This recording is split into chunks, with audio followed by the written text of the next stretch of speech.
My name is Ron D. Simone, and unlike most builders that work their way through the ranks from a carpenter or from project manager to a builder, I kind of worked my way through the back door.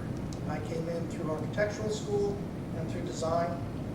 And one of the first jobs that I took when I got out of college, when jobs were scarce, because building is always going up and down, was, like Kim, I took a job as a roof truss manager. I managed several roof truss plants.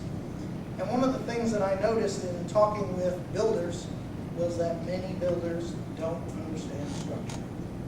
And so I had spent a lot of my time explaining to builders why certain things happened, or why we chose certain building components, or how to use certain building components. Part of that is that at one time, plans used to reflect kind of a recipe to build a building. But today, with the internet, generic plans are marketed all the time, and computer drafting programs have made everybody a designer. So not everybody has any training to be a designer, but they are. So less information means greater liability and more warranty issues, and also we lack economy of structure. We end up spending more money on structure than is necessary. Structural systems are designed differently than we build a building or when we design a building. Structural systems are designed from the top down, because everything has to be supported at the foundation. All the loads accumulate at the foundation, and that's where they're supported. Many builders start with a floor and find out that by the time they get up to the roof, there's no support there. I'm sure you ran into that many times.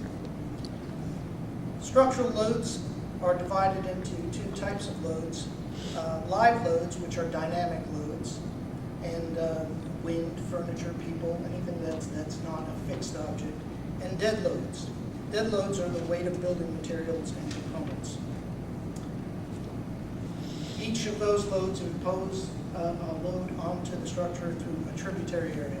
What area that particular component is holding or carrying.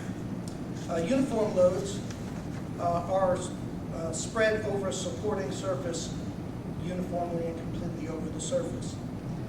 They're usually code applied loads.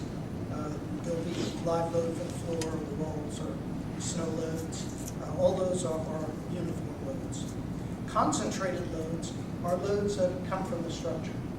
Usually a beam or a column, a beam or a truss beam or a girder is imposed on a column, and that imposes a concentrated fixed point load. Structural components, beams spread loads to two or more points, while columns transfer loads.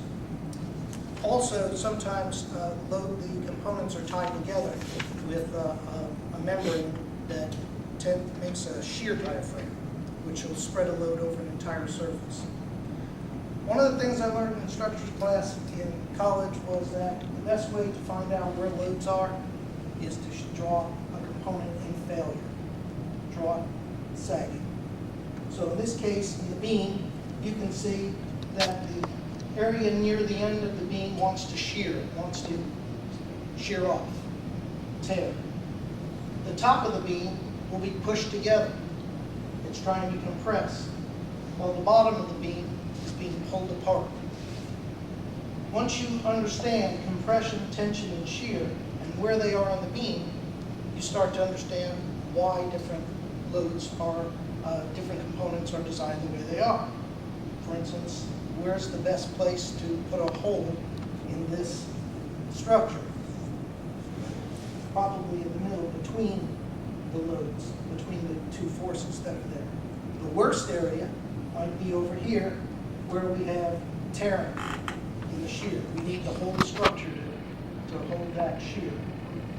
So it's easy, once we've seen that, we can make some decisions.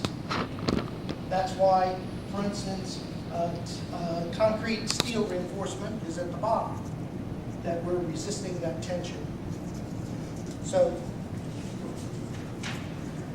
once you know these items, you can choose better structural components. You can compare your structural span lanes, your material choices, where to plan your holes, where to plan your notches, bearings, steel reinforcement placement.